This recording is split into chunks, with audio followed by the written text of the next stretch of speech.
Will you welcome, please, Clayton Thomas-Muller.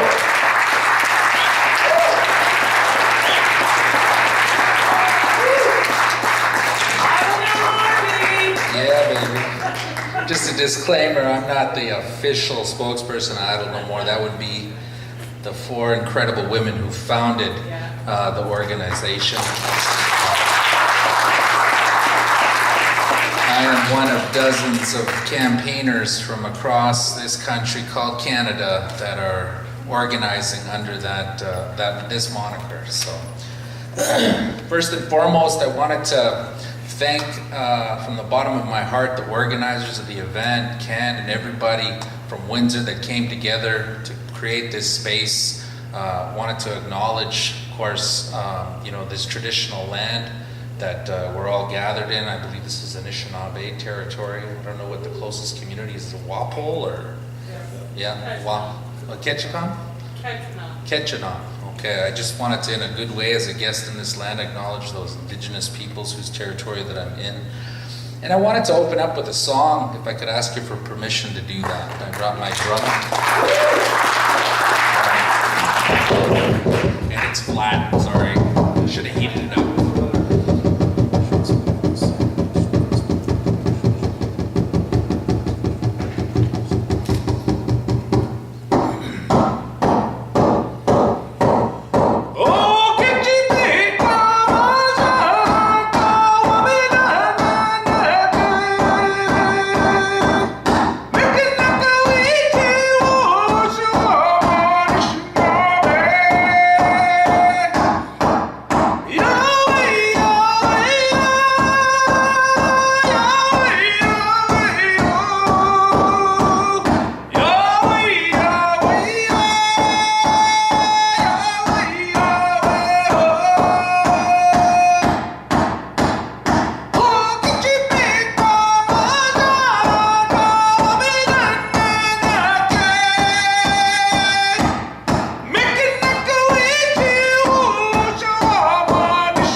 Thank you for letting me share that song and bringing in that spirit in a good way. What does it mean? That is a turtle song, and in the way that I was raised, the turtle represents the teaching. They're philosophers, they're staring at the stars, and the turtle represents the teaching of truth, which is kind of what we're all here to talk about tonight. So, I'll begin. After a long period of resistance to colonialism and decades of devastation across this century, Indigenous communities here in Canada have reached a turning point. This is the culmination of specific struggles ranging from the white paper, some of you who are old enough might remember that, struggle and resistance to development and environmental racism in places like Grassy Narrows, the Mackenzie Valley, and James Bay in the 70s, through legal and constitutional struggles through the 1980s and 1990s. Some of you might remember the constitutional train that roared across this country, Native people talking about their rights. And a range of local struggles in the 1990s and into the 2000s. Indigenous communities in Canada have developed a complex ideological and legal framework for engaging with and resisting the colonial state. Today, across Canada, an unprecedented number of our communities have risen up against colonialism and the ecological devastation of our traditional lands.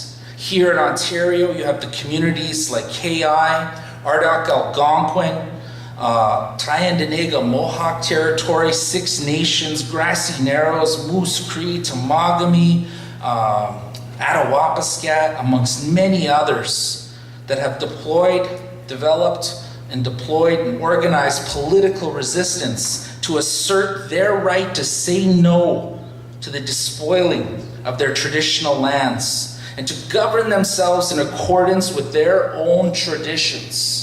Across this country, the story is much the same, whether it's against dam development in northern Manitoba, where I come from, or in Labrador, or in the tar sands in Alberta, or uranium mining in Saskatchewan.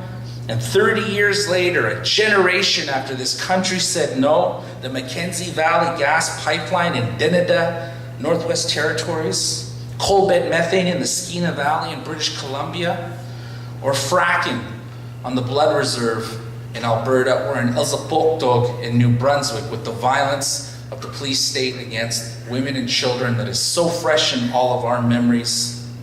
Communities have confidently asserted their inherent and treaty rights, appealing both to traditional understandings of treaty and the intent of our ancestors in signing these treaties. There is potential now for a broad social movement that issues a challenge to Canadian capitalism, colonialism, and ecological destruction that is as profound as the broadest social movements in the past 40 years.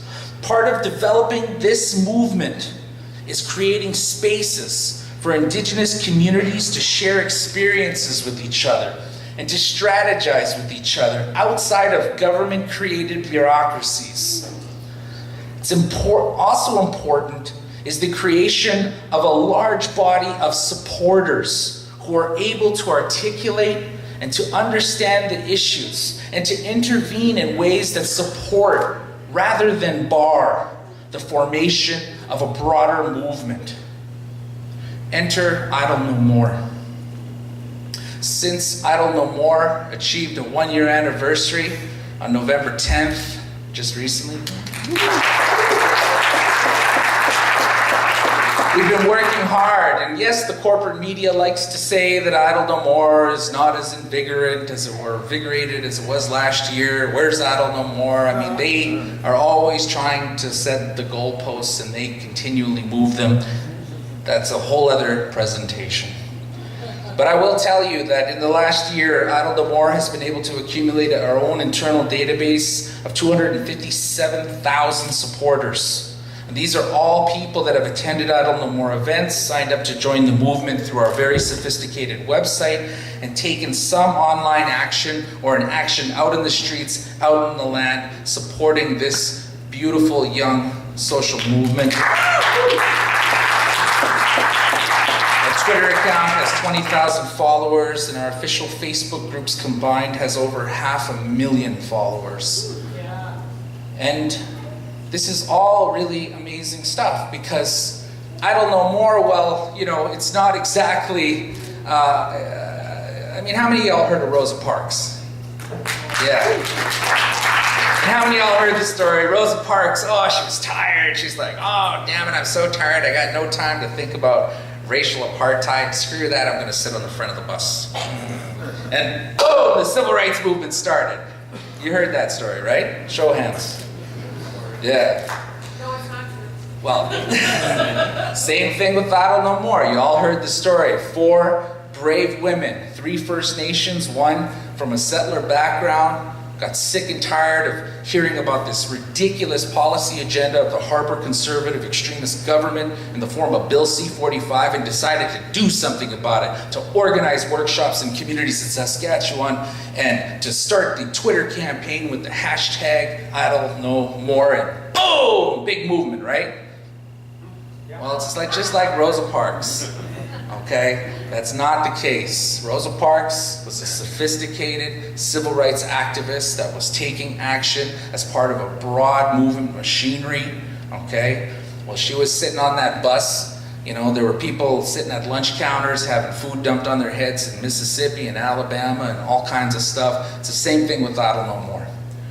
Networks like Defenders of the Land, the international Indigenous-led campaign against the tar sands in Alberta, all of these things, Indigenous Sovereignty Week, and of course the legacy of the work of our aunties and uncles that have been organizing on these issues, and all of these historic representations of Indigenous resistance I listed at the beginning of my presentation have all led to this moment in time that has created the infrastructure necessary for us to escalate our Indigenous social movement. And it's a very exciting time. And on the matter of Idle No More, I will say this. There is a powerful connection between the fact that our Indigenous social movement is being led by our Indigenous women and the introduction, the reintroduction of that sacred feminine creative principle into the body of our politic, our economics, our social systems, and I would even argue our spiritual systems, that leadership represents, directly confronting patriarchy in our society. It's a very powerful thing.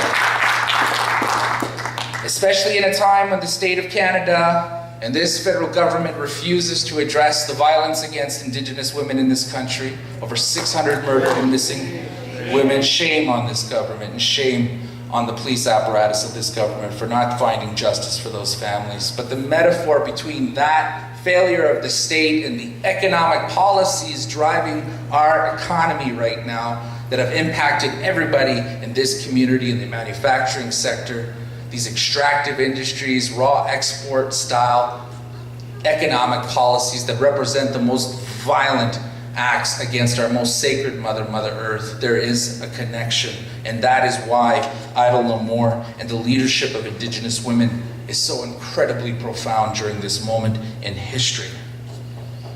Now, on the matter of workers in extractive industry sectors, now I'm talking about energy, forestry, and mining. In my opinion, this fight against corporate power is not about workers.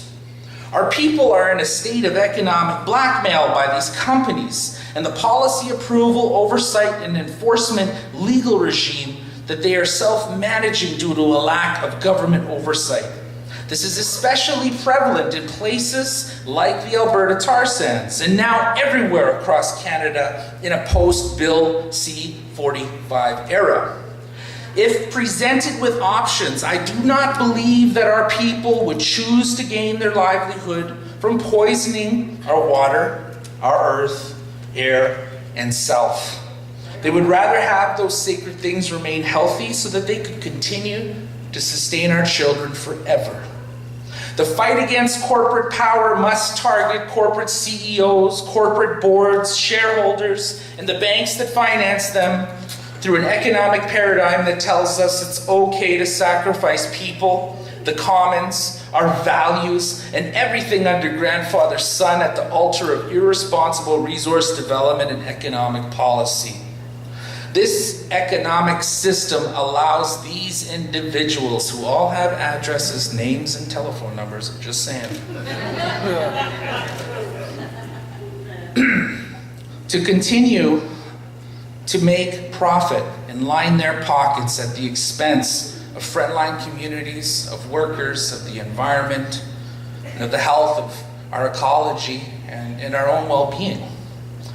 And at the highest levels of governance, there are structural reinforcements that allow this uneven playing field to continue. Our workers need and deserve a just transition to a sustainable livelihood, just as much as First Nations deserve to be compensated for the harm that has been externalized on our people, air, water, and lands and way of life, and to have no meddling in our sovereignty and self-determination over these things. And let's be real about this. We need to be a lot more clear about what a real just transition strategy means to labor in this country. We got to get that real clear. And in the end, what Idle No More as a movement is talking about is the radical redistribution of wealth and land. Land ownership and wealth that was amassed with stolen Indian lands through slave labor and gunboat diplomacy, and in many instances, outright genocide. Imagine what will happen When the workers of these lands in this country called Canada unite with the true owners of these lands, Indigenous peoples. Imagine what would happen when we converge the collective rights of workers with our own considerable constitutionally protected rights and social movement tactical framework. Imagine the kind of political, economic, social, and spiritual people power we could wield together. Workers and Indigenous nations must unite for a successful movement in this country. Because we're going to have to dig a lot deeper if we want to find the real rot in our political system. I'm talking here about to the degree which for-profit corporate power has crept into and now captured our system of policy making and democratic governance in this country. All you have to do is to look at the policy making systems in Ottawa or in provincial capitals to see who's really calling the shots in Canada today. And that's what happened with the two omnibus bill pieces of legislation, Bill C-38 and Bill C-45 last year. And during the crucial periods when these two super laws were winding their way through Parliament, the official record shows that big oil companies like Suncor, pipeline companies like Enbridge, and their industry associations like CAP were having high-level meetings and communications with cabinet ministers and senior government personnel at a rate of 463 to 1. Compared with environmental groups, let alone First Nation governments. Simply put, my friends, the political system in this country is corrupt. We do not live in a democratic state. Instead, we're living in a corporate state, or more precisely, a petro state. And it's time we recognize this together. As Indigenous peoples, as workers, as people that are concerned about our environment that we share, it's time we realize that we cannot fight and win these battles on our own. It's time that we come out of our silos, that we link arms and forge a common front against the tyranny of corporate power in this country called Canada. And I cannot describe how excited I am about these times. It's a time of extraordinary flux, laden with potentialities. These are times when transformations and revolutions, real revolutions, take place. But the energies must be harnessed, and they must be directed appropriately. And they must bring together the right mix of vision, strategy, and democratic organizing, with a convergence of different movements putting forward a clear vision for radical transformation. The dream I have, in conclusion, for us all, has its roots deep in reevaluating the relationship which industrialization has damaged the most. The relationship that we all collectively share with the sacredness of Mother Earth. It involves deepening our understanding of systems of oppression that keep us from coming together, such as race, class, and gender power dynamics.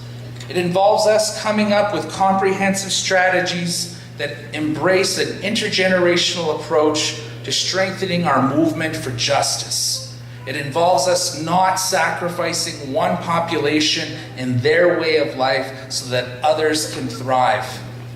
And finally, in conclusion, it involves us learning from our past, preparing in our present to defend our children's future. Let's start making waves together tonight, ladies and gentlemen.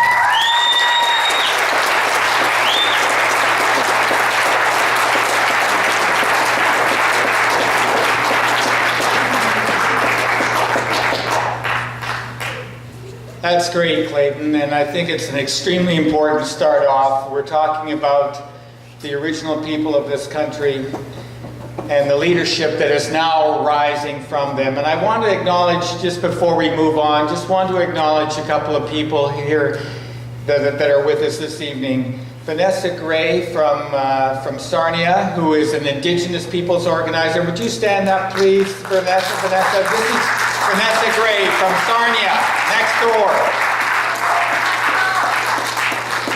And Heather Milton Lightning, who is the co-director with Clayton of the Indigenous Tar Sands campaign of the students. You stand up, please. Thank you. And they will be with us throughout this weekend. Now we're going to move on to another example and story of new organizing and new campaigning and new ways of doing things. How many people remember stepping back a year and a half from now, and remember the Quebec students movement? You remember that? You remember the incredible organizing that took place community by community, we'll hear more about this, but community by community, and also within the city of Montreal. Do you remember seeing the people with their pots and pans out? That's right. Well, we're fortunate to have with us this evening Jeremie, Bedard, Wein, who is the former spokesperson for Essex, and the Quebec, which was a major part of the component of the Quebec students movement. And Jeremie was also with us in the Port Elgin event that occurred just almost a year, or a little over a year ago. So will you please welcome Jeremie, Bedard, Wein.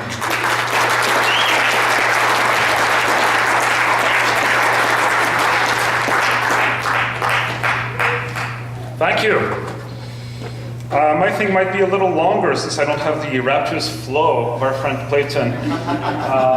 And you'll also see images of the big protests that we saw happening last year while I speak. I hope you'll enjoy the video. Maybe it'll bring back memories for some of you. Well, first I'd like to thank the organizers of the event, particularly Ken Loenza, of course, for inviting me here in Windsor. It's Union Country, and I'm glad to be here. I've been invited here to talk about this movement, the Maple Spring, this historic social movement that took place last year in Quebec. Under the banner of a coalition of student associations called CLASS, we fought a tuition increase of 75%, $1,600 in 5 years. For over 6 months, we erected picket lines in front of our colleges and universities. And we finally won. I tremendously enjoy describing in detail, the historic demonstrations and the civil disobedience, the fall of the government, blah, blah, blah, the whole mythology. But I don't find it that important. It wasn't at all difficult to pull off once we got the machinery started.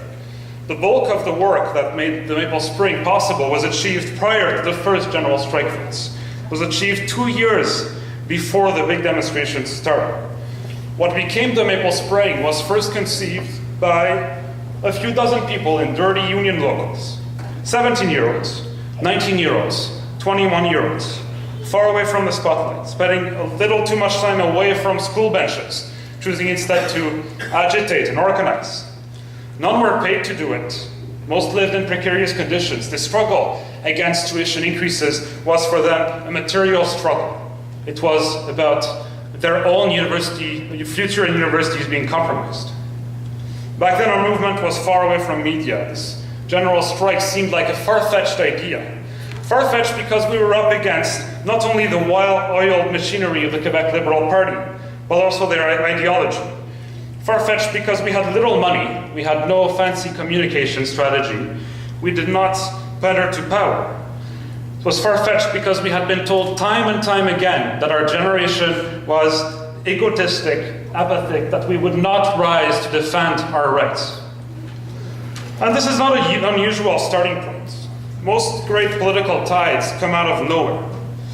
And the first wave of strike votes that swept Quebec in the winter of 2012 left journalists saying, oh, it will be short-lived.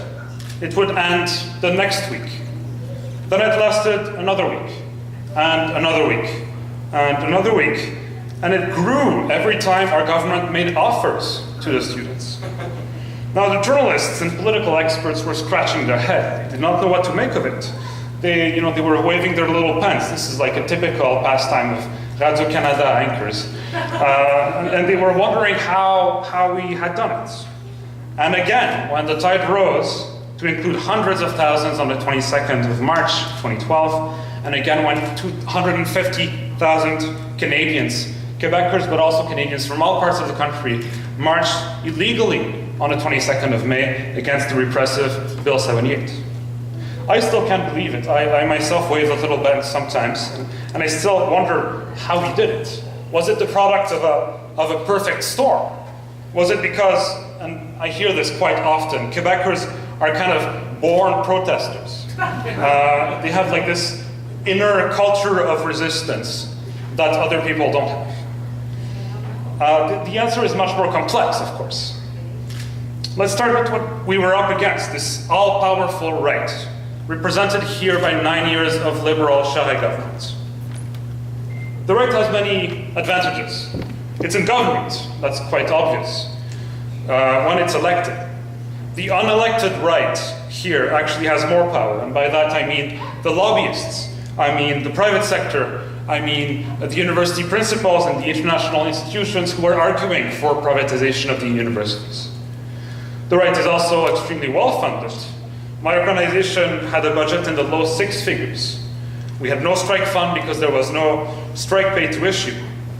Something of this scale demands tremendous investment in mobilization. And then there were the costs of fighting against the legal framework of repression invoked by our government. And without the help, and I want to emphasize this tonight, without the help of Canadian labor, especially Ontarian locals, we would not have made it through.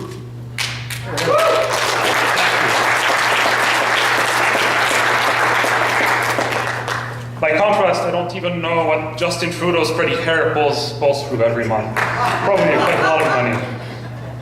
Finally, the right has close ties to media conglomerates. Now, Rob Ford getting his own TV show is a good example. But for us, it was mostly about terrible coverage of the student strike. From the very beginning, the media ate up the government rhetoric and painted us as, entitled whiners, babies. I myself was caricatured as a baby with a nice little diaper.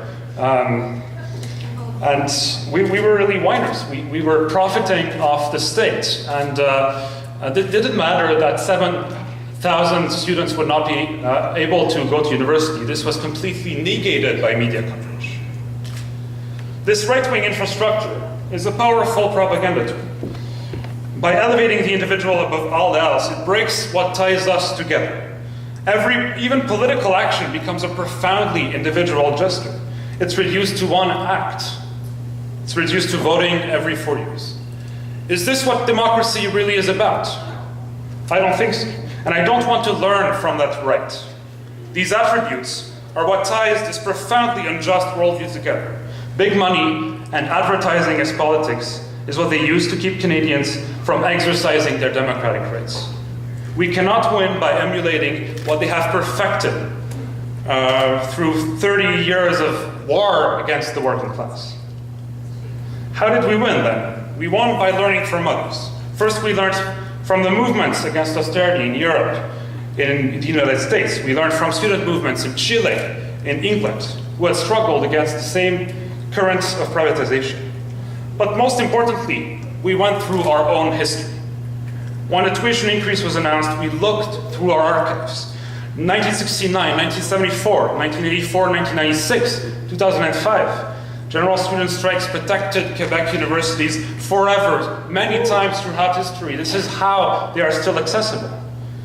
And if we look at the Canadian labor history, we will find as many instances of great victories of the working class, and we should not be ashamed to bring those tactics up.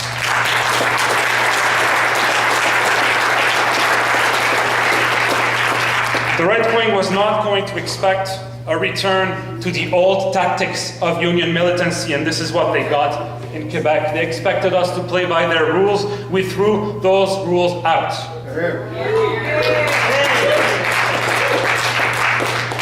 Now, the government's framing of the tuition issue was extremely coherent. It could already rely on the well-established foundation of neoliberal economics, the core belief that people need to pay for the services they use.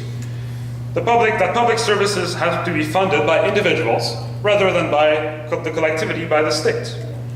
Now, this subtle withdrawal of state financing from public services had been going on for a long time, since our PQ government first took as a godly mission to reach a balanced budget, zero deficit. Thus, we faced two challenges. First, we needed to defeat the economics of the tuition increase. Of course, we needed to prove that we could get by without the tuition increase financially. But in parallel, we also needed to achieve much more. We needed to drastically alter people's perception of the role of university, the role of our public services. It's kind of a cultural dissent. We demanded immediate reforms, yes, but we tied them with a radical project for society and framed this debate as a debate of values, as a debate which would set the directions we would take in the future. And our values, I'm sure you share: feminism, social justice, solidarity amongst student movements, one that saw many Quebecers protest along with I Don't Know More in Montreal and other parts of the country. Entirely free education, free from tuition fees, free from market influence. This is something that we need to argue for. We should not be compromising and arguing about numbers. We should be talking about principles. And this principle that we always fought for was free education. These are the ideas. In practice, if you want to defend collective services, you have to do it collectively. Prior to the general strike, we took action time and time again. First, small actions, like writing letters and petitions, then bigger actions, such as one-day strikes, accompanied by demonstrations. This we call the escalation of tactics. It's a slow rising pressure. It sends a very strong message to the government, but most importantly, it sends a strong message to the activists themselves. They experience the fact that they are ignored. They experience the fact that we need heftier tactics to defeat these policies. And for us, that meant the general strike. Real enforced picket lines in front of dozens of campuses across the province for as long as it was necessary. That meant direct action. That meant blocking banks, blocking government buildings. That meant facing police violence on a daily basis. Over 3,000 people were arrested during the strike. To make that possible, we had to talk to every single student in the province. That's how you mobilize people. You hand them a sheet of paper and you talk to them. And you talk to them again and again, and then you invite them to a demonstration, and a second one, and then a general assembly, and then they are ready. Then they can figure out what the next step is. Our worldview, as you can see, our worldview and our tactics consisted of a radical break from the playing field of the right. However, we did take something out of their playbook, and that's left unity. There are other provincial student associations in Quebec, one that do not always share our perspective. And it took many concessions, took a lot of goodwill to come together against the tuition increase, however tenuous the collaboration. We formed structural links with labor unions, national and local. We formed links with community groups. We formed coalitions, waging a struggle against not only tuition fees, but all other policies of the cultural revolution of the Liberal government. We worked closely with the left-wing think tank, IRIS, to fuel our action with ideas. Class wasn't one monolithic bloc either.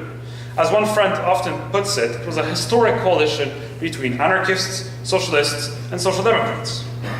The anarchists did direct action, boom, boom, boom, boom. The socialists did political planning and, read Marx in dark rooms. And the social democrats, they played around with their cell phones and did social media.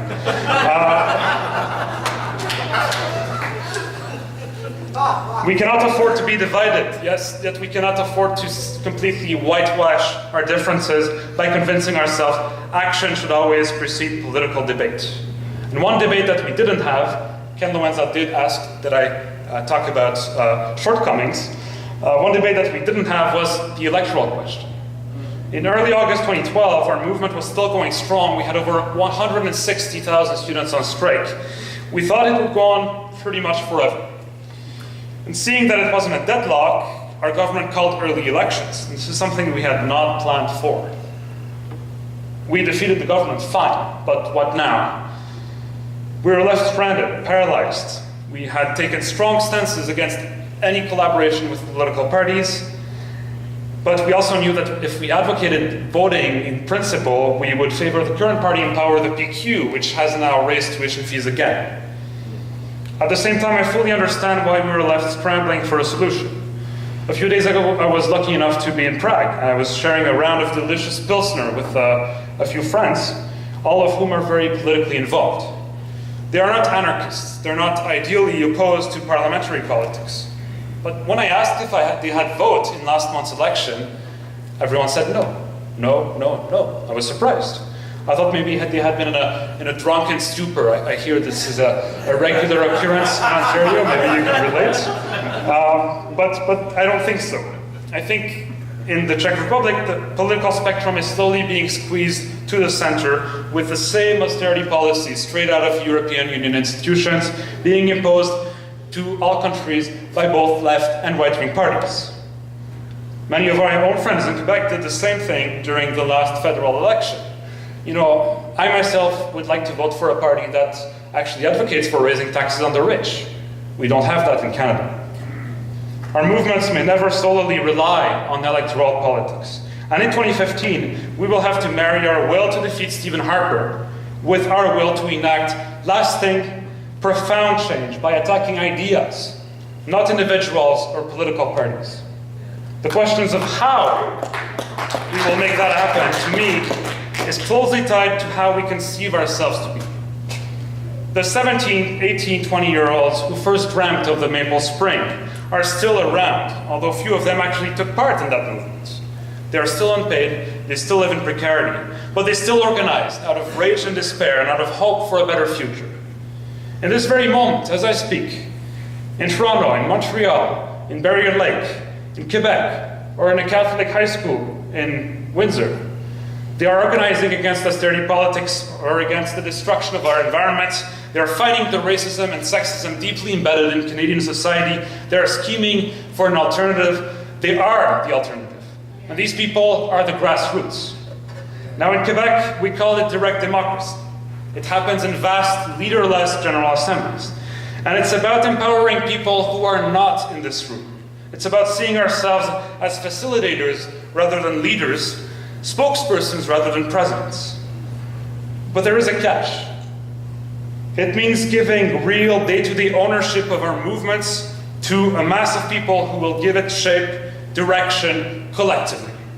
That experience should be an integral part of this mobilization. It is a link that we too often forget. And it starts in rooms such as this one. If this was a college auditorium 3 years ago during a student assembly, we would have seen maybe half of the people present in the room.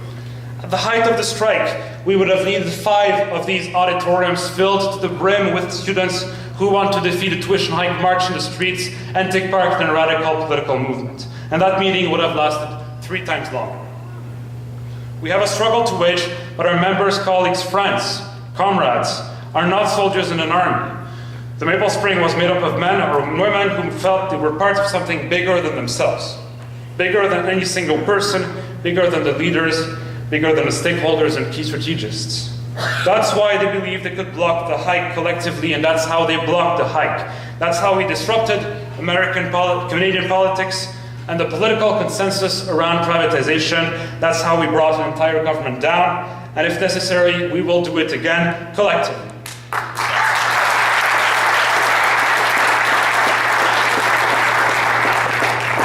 It will take courage to break from some of our habits and tremendous work to build this collective power. But once we do, once we take that great bargain, that leap of faith, this tidal wave will finally rise. First, we'll find victories locally, right here in our communities, and then we'll be able to say that we have defeated their omnibus bills, their environmental deregulation, their historic attacks against the labor movement, their university and factory closures. We will defeat big money, we will defeat their somber ideological vision for Canada, and finding our own vision starts right here tonight. And I wish you good luck in forming this Citizens' Assembly. I wish you good luck in waging that struggle here in Windsor. I hope we will be able to bring it to the national level, to Canada, to Quebec, to First Nation communities, and I thank you for your time.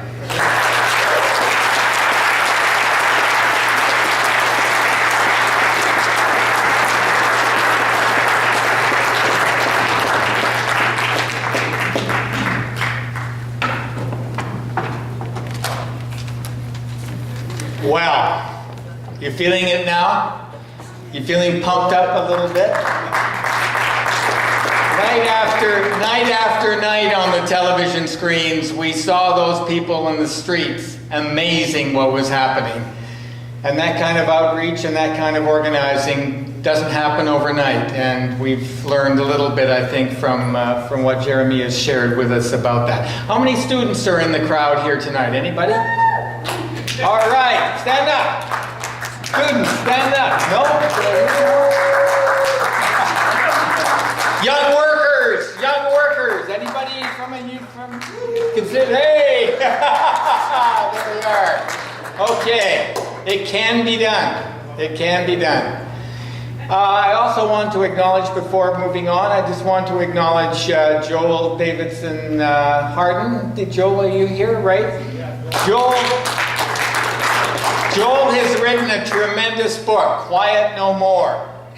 And it covers the movements that we've just heard about, including the movement we're about to hear about in terms of the Chicago teachers. And so I just want you to know that his book is available if you wish to kind of probe a little deeper into some of the tactics and organizing that was done by the people you've heard this evening.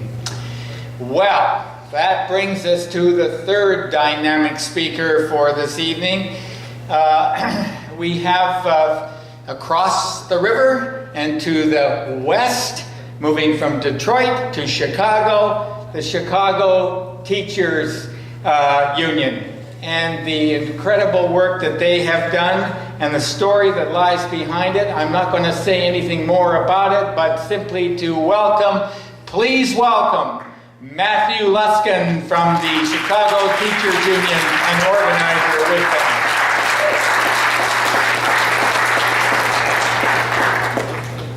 Hi, how are you? So thank you so much for having me.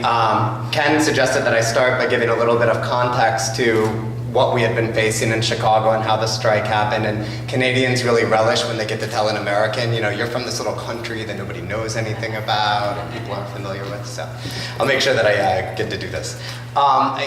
Our union, the Chicago Teachers Union, we're part of the American Federation of Teachers, one of two large national unions of teachers. We represent the teachers in the Chicago public schools along with clinicians, nurses, social workers, paraprofessionals, teachers' aides, clerks. You know, we're not quite wall to wall in the schools. There's a few other unions, but we're not strictly just teachers. Last year we went on strike for a 9-day strike.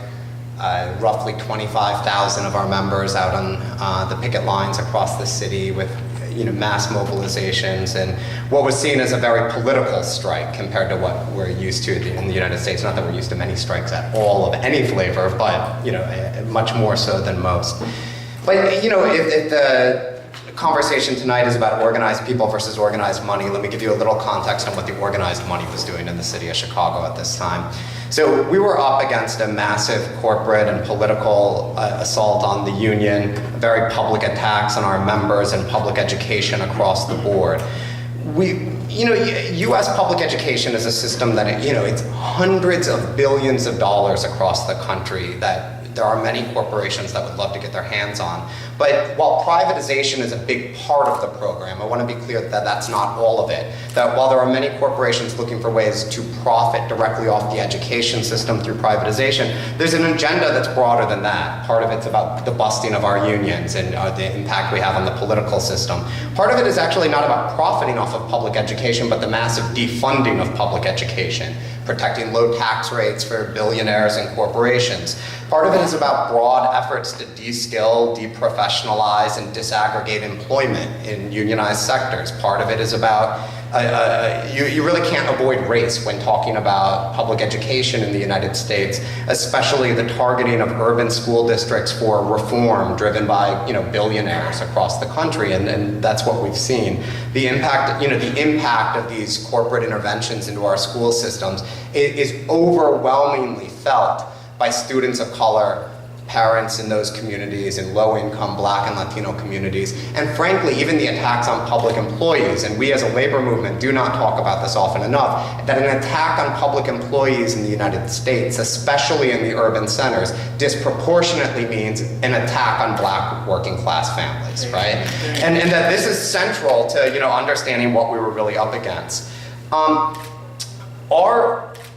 Our members had been facing these attacks for years, though, under our former king, or mayor, as they're sometimes called, at Daley. Mayor Daley, ran the city for almost 25 years, and during the, not long before him, his father did for a similar length of time. And under this program, they began a system of reforms to the school system that they called Renaissance 2010. It was a program put together by a group called the Civic Committee of the Commercial Club of Chicago. They're every bit as evil as that name sounds.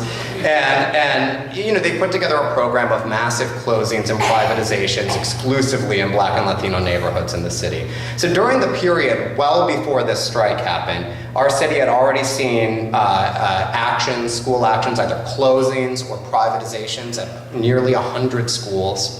In 1995, a law had passed that would both dramatically reduced our collective bargaining rights, limiting the sets of issues that were permissive or mandatory subjects of bargaining.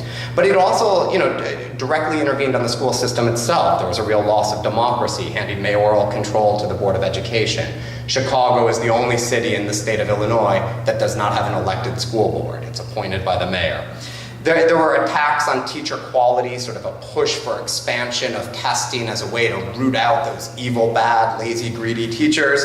And there was a removal of funding from the system, both through cuts at the state level and funding for education and local schemes. We have a major program in Chicago. It appears in many cities across the United States, but really at a tremendous level in Chicago called TIFs, tax increment financing. And this is property tax money that shows up on your bill for your home as going to the public education system, but it's been put aside. The purpose initially put into a fund for development in blighted communities. Well, over a third of the city of Chicago is covered in TIFs right now, and over 50% of this money is being spent in what we call the Loop. It's the downtown core of the city. There's a TIF district that covers LaSalle Street. LaSalle Street is the financials, it's the Wall Street of Chicago.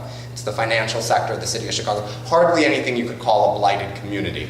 Roughly $500 million a year were going into these TIF funds. A tremendous amount of money, while at the same time, gutting of public education is going on in the name of austerity and fiscal crisis. The impacts of these things, are very concrete to our members. So it's the school closings and the losses of jobs, but it goes beyond that. I mean, communities destabilized as schools are closed, or schools go through multiple rounds of what they call a turnaround, where the entire staff is removed.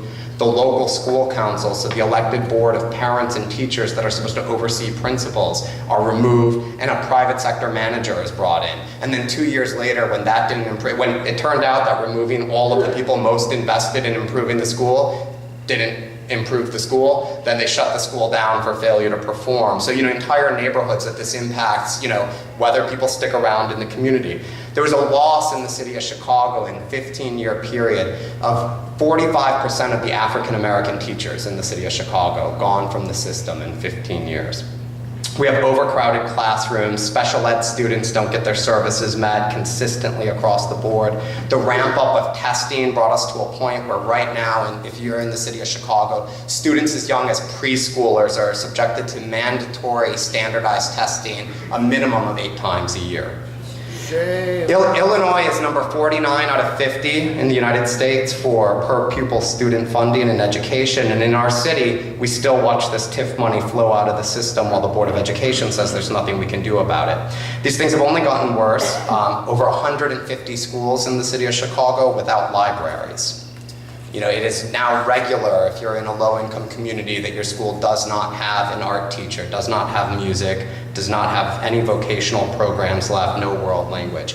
And it's under these conditions that a reform leadership was elected within our union. A group of activists formed a reform caucus in the union. Frankly, when they were formed, it was not to be reformers running for office. They formed as an activist group fighting against school closings. They were the activist teachers that were doing campouts in front of closing schools alongside parents in protest.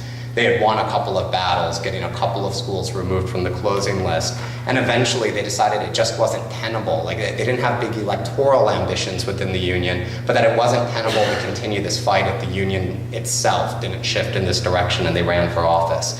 They were elected into leadership, and almost immediately after, Rahm Emanuel was elected as the mayor of the city of Chicago.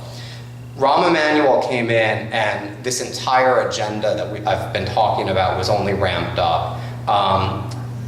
The mayor, one of his first statements upon winning the election, he was on the front page of the newspaper, and it was a close-up photo of him with the headline. We've got kind of a daily tabloid paper, this big blow-up picture with a gigantic headline that says, "Kids got the shaft while teachers got a raise."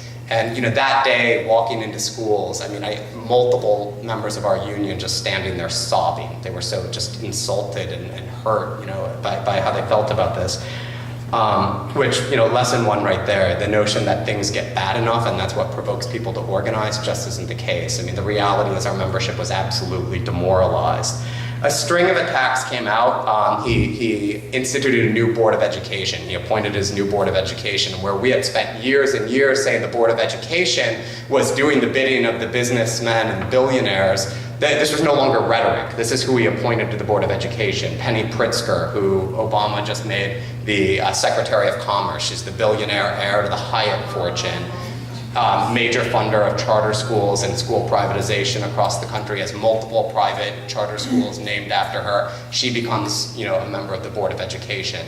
David Vitale was the CEO of the Chicago Board of Trade. These are the characters who are now running our school system. In some ways it was useful. You can't really call us leftists for, accusing the billionaires of secretly running it when it's no longer a secret. An organization called Stand for Children was formed in the city. Just to give you some sense, they paint themselves as a grassroots parent organizing force to advocate for parent choice. The reality is, in a week and a half's time, they raised the better part of $1 million from 6 families in the city of Chicago. The Crowns, the Pritzkers, the Sam Zell, the wealthiest man in the city of Chicago and the owner of the right-wing Chicago Tribune newspaper. These are the folks who funded this program. The Board of Ed, our former leadership in the union, had left us with a contract that allowed the Board of Education to declare a financial emergency and cancel our raises. And so in the final year of our last contract, the 4% raise that was due to our membership was canceled and they received nothing. While at the same time, the launch of dozens of new charter schools happened across the city. And in what was maybe the most aggressive move within the schools, the mayor launched a program claiming that our members worked the shortest school day in the known galaxy. And that the school day had to be dramatically expanded with no pay for teachers. There's a notion under our contract, this is getting into the weeds a little bit, but I think just to give people a sense of the type of organizing that we were forced into out of this, was the mayor, in our contract we allow for individual schools to take waiver votes. Our members can vote a waiver to a provision of the union contract to allow some amount of local school autonomy. So if the teachers are willing to put in an extra 25 minutes a day in order to accommodate a different type of scheduling, if they want to move their lunch break to the end of the day so that they can teach longer class periods instead of shorter, things like this, our members routinely work these out with the school leadership and take a vote on it. The mayor announced a citywide campaign demanding that our members vote these at schools across the city. And this was the deal. The school day becomes longer. Your school receives $150,000 in funding if the teachers will vote for this. Parents, go demand that your teachers vote for this or else they must hate your kids. And these are at schools that, again, like I told you, many of them don't have a librarian. $150,000 is no small potatoes. It's actually, changes the content of the school for people. And so this effort to pit parents versus teachers, was extreme. In this environment, they moved a piece of legislation, supposedly about education reform, as it became clear that sort of the new militant leadership of our union was preparing for a fight on this. This legislation, it had effects such as gutting tenure and seniority rules within our schools, but it went much further than that. The same people who were attacking us endlessly about only caring about pay and benefits, once again limited our legal issues that we could ever strike over to only pay and benefits, right? In order to help make sure that we could not bring up broader social issues that, obviously matter not only to our members, but to parents and communities. And then in the most aggressive of the legislative moves, they attempted to completely outlaw strikes for our members. They were blocked from outlawing strikes, but what they did receive was legislation that they were convinced would win the exact same thing, would have the same impact. And this was legislation that said that in order for us to go on strike, we had to go through all kinds of hoops and cooling off periods and mediators, but that at the point of an actual strike authorization, 75% of our entire membership had to authorize it. They'd looked through the history books, knew that typically no union has turnout that high in most votes. Our union had never had that high a turnout. And so under these rules, if 70% of our members put a ballot in the box and voted 100% for a strike, they would not be able to legally strike. Of course, under these rules, no politician in the history of the city of Chicago ever could have been elected either. I'm gonna ruin the ending of the story for you. So the ending of the story is we blow these numbers away. We stopped counting the strike ballots at when we had broken 90% of our members having participated. Those who voted 98% yes. This is at a union that had no strike fund, that had gone, a generation since the last strike. It had been 25 years since our last strike. And at the end of the day, we lead a massive strike that is not only are there no scabs to speak of, but it enjoyed massive public support. That this was not a strike of our folks holding brief picket lines and watching it on the news, but in fact we had 20,000 person mobilizations nearly every day. That not only did we shut down downtown and take over bank buildings, but held massive canvases of communities doing outreach to parents and holding continuing organizing. I'm ruining the ending because frankly the strike was the easy part, right? And it was the 2 years prior to it that made a real difference. At the end of the day, our union really isn't that special. What happened there would have been impossible 2 years earlier. We couldn't have won that strike vote 6 months earlier. Our members had been at a point where they were angry, but they were incredibly demoralized. They had very little faith that they could fight and could win. Tomorrow, there's going to be a session where we talk much more deeply about sort of the member organizing that went on, the rank and file activity. And we should be clear that what we're talking about here is not just a list of tactics that we applied, right? I mean, this was fundamentally 25,000 people in this union had to go through a real change in their understanding of what the union is capable of, what constitute union issues, what kind of power they potentially have, who their allies are, where these problems are coming from. And that was the heart of how we pulled this off. Today, though, I want to talk a little bit more about the sort of planning that went into it and the community organizing work that went alongside of it. Our union had no real organizing culture. And we knew that we were going to have to figure out a way to really talk strategy with our members to bring people onto this. Some of this planning came naturally. I mean, you really could predict a lot of what the employer was going to do and predict what some of the challenges were going to be within our own membership. We knew that we knew that the mayor and his billionaire friends were going to try to pit teachers versus parents and the union versus the community, and therefore we needed a much broader coalition. We needed allies, we needed movements. We knew that they would try to justify anything in the world by saying our hands are tied, it's the budget, it's the economy. And that the instinct of so many public employee unions is just to call them liars.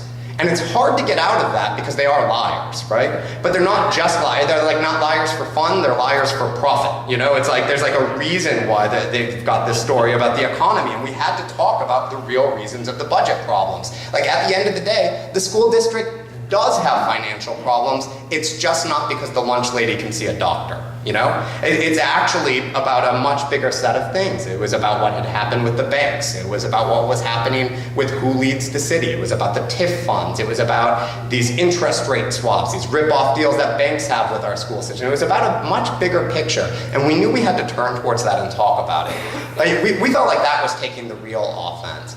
We knew that the mayor, he fancies himself a tough thinker, right? I mean, his whole shtick is to get out there and say, I'm the one who's ready to make tough decisions for the schools, the tough decisions that no one else will do.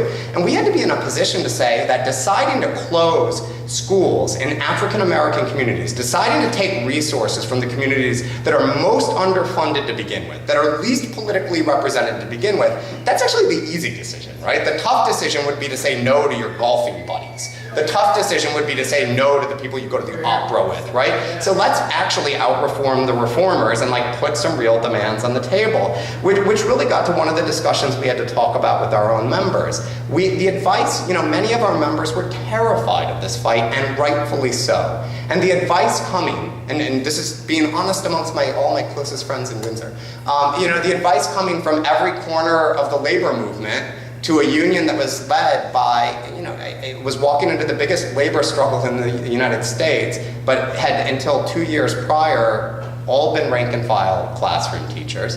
Every corner of the labor movement was telling us, don't do this, be reasonable, you need a seat at the table, you will lose this strike, you cannot beat things like merit pay, the public will turn against you, you will set back the entire labor movement, right? This is the advice coming from our own national union, this is what's coming from the supposed allies around us. And we came to a different conclusion, which was if we know, and our members know, that this is not a fight about whether or not we get 4% raises, if the other side isn't just nibbling around the edges, if this is fundamentally about the big picture, if this is about the future of public education, if this is about whether good neighborhood schools will exist in black neighborhoods in the city of Chicago, we better say it. We better say it, we better just be honest about it. And we're gonna have to take that on. We knew there was a challenge that the union is viewed as being greedy or only caring about itself. But part of taking that on isn't just about calling the other side liars and really unions are great. I mean, we've also got this challenge that unions are often seen as this secret club that you need a secret decoder ring to know anything about what it works and it only cares about its members. And one of the reasons we're seen that way is we often act like a secret club where you need a secret decoder ring and we only talk about fighting for our members and we tell everybody else it's good for you when we fight for our members. We were gonna have to really put it on the line that this was about the big stuff. For our members and the demoralization that they were facing, we were going to have to find ways to really show them that you could fight back and win. There was no way that an organizing department of 6 people, if we were pretending that organizers were responsible for mobilization, if we were confusing those two things, we were going to have a problem. We needed thousands of people organized. We needed thousands of leaders who could move this. And that to get there, we were going to have to win any of this, we were going to have to take on real risk. We knew that the mayor, frankly, as much as we were convinced a strike was necessary, we also knew that the mayor wasn't necessarily afraid of a strike. I mean, his campaign slogan had practically been, the teachers are going to strike and I'm going to tell them, fuck you. It's he wasn't afraid of a strike in and of itself. What he was afraid of is if we figured out what to do with the free time when we were out, once we left work. And that was the threat we sort of had to create. This was going to mean that the strike would be about issues that potentially were illegal issues to strike over, which meant taking on real risk at the leadership, and that our leadership would only sustain that if there were real movements around them of our rank and file and of the communities that we worked with demanding that we kept going forward. And I say that, with the greatest local union leadership in our country, right? But they were only going to go forward if there were people pushing them to keep going forward, and we had to be honest about that. So what did that mean for the strike itself and the contract campaign? I mean, it meant that we had to understand that our contract campaign shouldn't be understood as just a fight to achieve a collective bargaining agreement. That was a short-term goal of it, but that we actually had to position this as part of a much longer-term campaign. It was one battle in sort of the war to protect our union for education justice against racial disparities in the public education system. We had to blur the line between the fight against school closings and for resources for a better school day, our contract campaign and the budget cuts that were coming. That we had to prepare ourselves not just for a short-term contract fight, but a long-term fight against austerity and privatization, a long-term fight for racial equity in the city of Chicago. In community alliances, we were certainly had leaders who were learning a lot from other movements. Occupy was a huge inspiration to us. The Quebec students, honestly, people regularly would be like, they were dressed like zombies. We got to do that stuff. In fact, we were learning from other movements in Chicago, the Republic Windows occupation, which people may know about, where factory workers took over a plant. It was a small group of workers, but the audaciousness of their demand that when a crappy employer decided to shut down, leaving them with no pay, no severance, not paying them their owed back wages, they took over the factory and said, you know what, Bank of America, you pay us, right? It was a bold move, and then they won. It was really a learning lesson for us. In our community alliances, I think one of the ways that our approach to it really differed from how a lot of unions do this. Frankly, saying that you need to have community alliances is not so controversial within the labor movement at this point. Yet often it's treated as this very transactional set of relationships, or fundamentally about solving a public relations problem. And I think this is one of the key differences in how we thought about these things. We didn't treat it as a PR problem. We may have public relations problems, but it's not the media coverage that's causing the destruction of Chicago public schools. It's a power problem. And frankly, our movement does not have enough power on its own to win this. That we had to be clear that the people who wanted to bust our union and the people who are not interested in spending a goddamn dime on educating African American and Latino students in the city of Chicago are the same people for the same reasons, and none of these struggles individually have the forces to win. So that was the heart of our coalition, was realizing that it wasn't about just a short-term transaction or that we needed help with our little fight here, but this was about a long-term alliance in solving a common problem. On the 5th day of the strike, at the point where even we were pretty convinced people would want our heads on a plate, a poll was done by a pollster who is not a friend of ours, and the poll came back showing 68% of Chicago public schools parents supporting the union in the strike, and only 11% opposing. There's a lot of evidence that the numbers were even better than that. When you got past this poll only captured registered voters, the numbers were even higher amongst African Americans and Latinos. What this poll actually told us is that the more inconvenienced you were by the strike, the more likely you were to support it, because you believed that this was a strike that was about your issues as well. These things didn't happen overnight, and they didn't happen out of clever slogans. It was intentional work for a long time. Some of the principles that we really learned out of this was that operating in real coalition means that it is a real coalition. We were the largest player, we had the most members, we had the most resources, we were in the press every day, we had more political power than many of our allies, but we needed to be in a position where we didn't dominate, where we didn't veto everything, where everything didn't move forward only as long as we checked off on it. We had to be willing to lose debates, we had to be willing to learn from others, and we needed them to be willing to learn from us. And there were times when we lost debates that, damn it, we should have won, we were right. But there were a bunch of times that we lost debates where we really came out of it much stronger. Immediately prior to the strike, there was a round of school closings, and real fights sprung up around the city at a time when our members' biggest fear about going out on strike was whether it was possible to win parent and public support. And during this round of school closing fights, people saw clear examples of parents fighting alongside us all across the city. Our coalition that we were meeting with, upon taking leadership in the union, we immediately formed a community advisory board that met with the leadership of the union on a regular basis and planned joint campaigns. And within this coalition, we had a real debate. The community organizations really wanted to take the school closing fight very directly to the mayor in a very personal way. They wanted to hold a march and vigil. They wanted to hold a silent march and then a vigil outside of his home. We thought this would be a debacle. I mean, we really thought that there was no way this would get covered as anything other than teachers' union protests against mayor's children to save their jobs. And didn't think that would help us out. And we just lost the debate, and we went ahead with it. A 500-person march happened where people wore stickers across their faces saying silenced and things like that because we weren't being listened to by the unelected school board. Outside the mayor's house, a prayer vigil was held. The Chicago Tribune, the more conservative of the two papers, and by more conservative I mean really, really, really evil, they ran an editorial after this vigil that the gist of it was, I never thought there could be anything more inappropriate than holding a protest outside of someone's personal home. But then I looked at the faces of the people who were there and the communities who felt like the only way to demonstrate the havoc being brought to their neighborhoods was to bring it to the mayor's neighborhood. And the fact that we could even get that kind of a discussion happening publicly, much less in the right-wing newspaper, told us something. Had it not been for that event, I don't know that 2 weeks later, when the Board of Education rubber-stamped the mayor's proposal to close schools despite mass public opposition, the president of our union was brought on national television.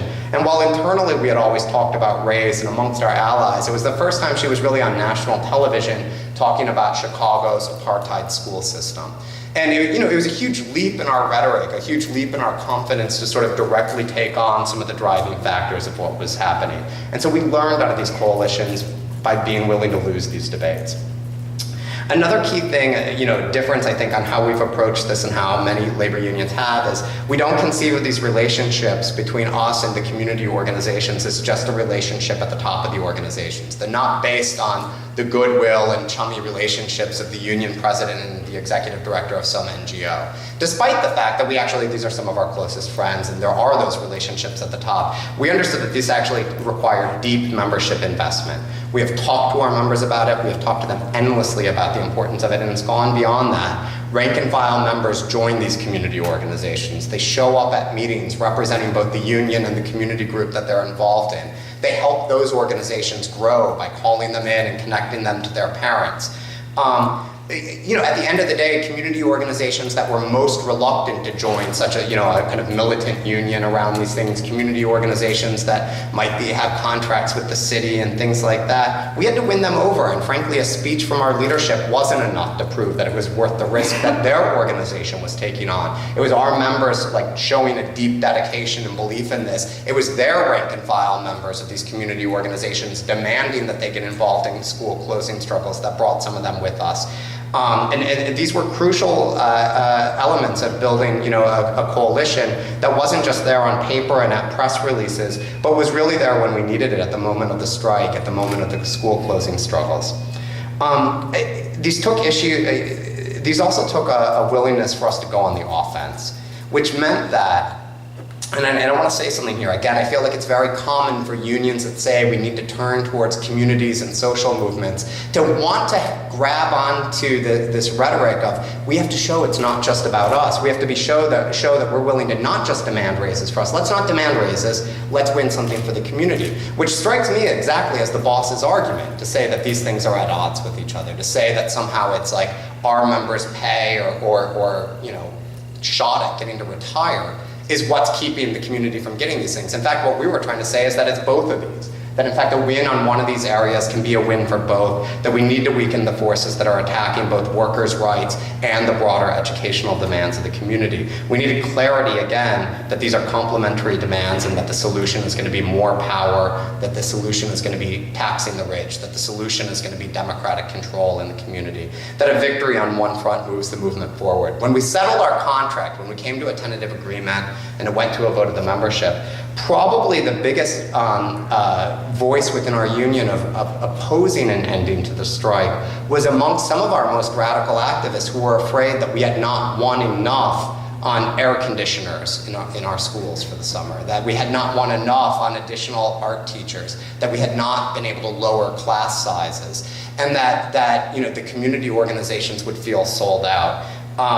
I think the reality is this coalition had become deep enough that amongst our allies, it was actually quite clear to them they weren't supporting the strike because they thought it was a transaction that would win them an art teacher. They were supporting the strike because they understood that a loss for a teachers union that had adopted these politics would be a loss for an entire education justice movement in the city. It wasn't truly principled support in that way. So, just to give you a sense, what we did win, they were largely defensive victories. We limited the longer school day, we preserved tenure. We beat back merit pay that they had wanted to push through. We were able to force the degree to which standardized testing is on our members is what our evaluations are based on, down to the legal minimum. The mayor had wanted to remove all limits on class size. We were able to protect it, win new rights to protect special ed classroom resources. We won just cause and made it harder for our members to be terminated unfairly. We added parents to the class size investigation committees, and we also won about 500 additional staff in art and music classes. That said,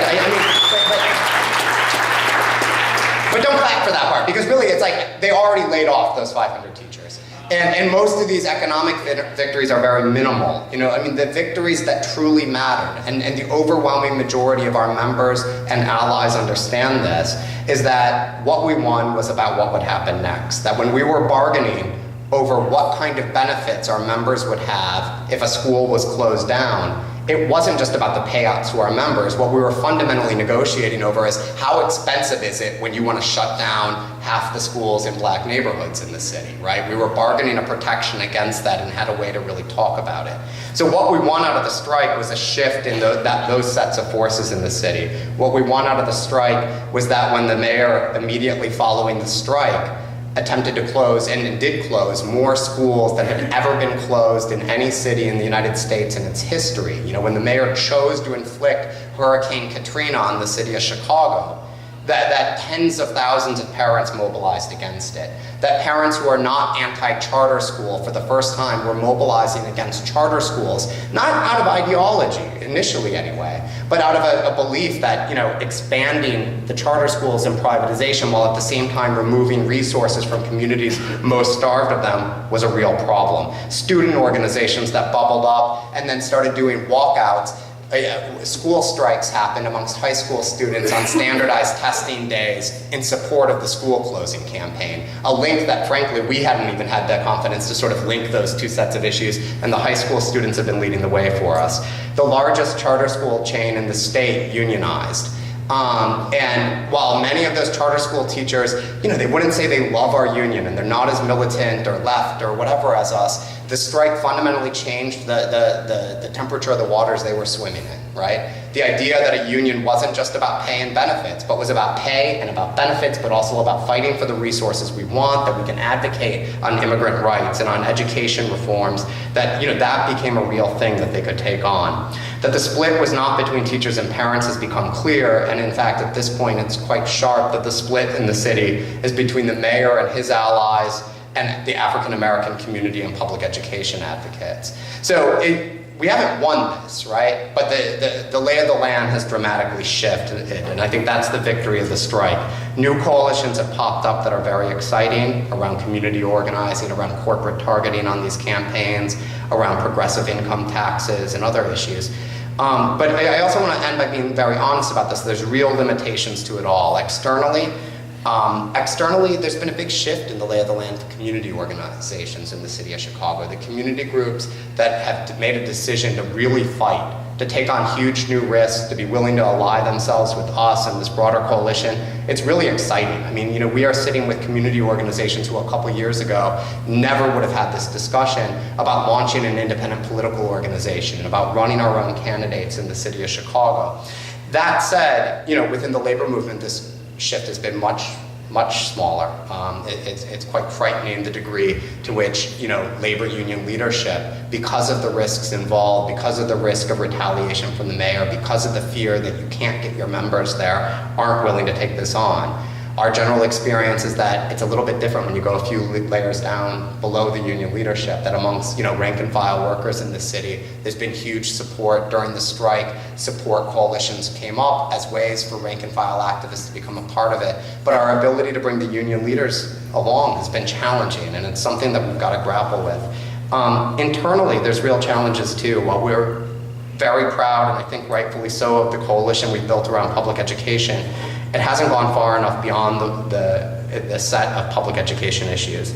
That, you know, frankly, we are somewhat parochial still. While it's a wide range of issues around education, we're going to have to come to grips with the fact that absent a vibrant labor movement, absent other labor unions going out on strike and taking on the mayor and fighting this set of issues, we need other movements winning around us for any of this to be sustainable. We need victories around minimum wage and low-wage worker struggles, around immigrant rights, around mass incarceration and criminalization of black youth, all of which are really bubbling up around us in the city, but we've failed to deeply engage enough in yet.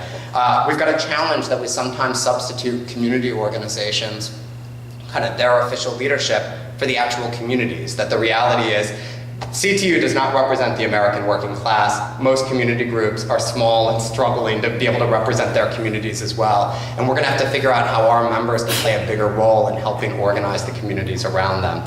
And so these are some of the things we're facing. And I also want to echo the question about electoral work. We're struggling with that. That we don't, you know, we're trying to figure out a way to engage in electoral work in a way that's actually a manifestation of the movement that's been going on, and not a retreat from that struggle to just sort of lesser evil voting, you know, practices. So these are the challenges ahead. Thank you.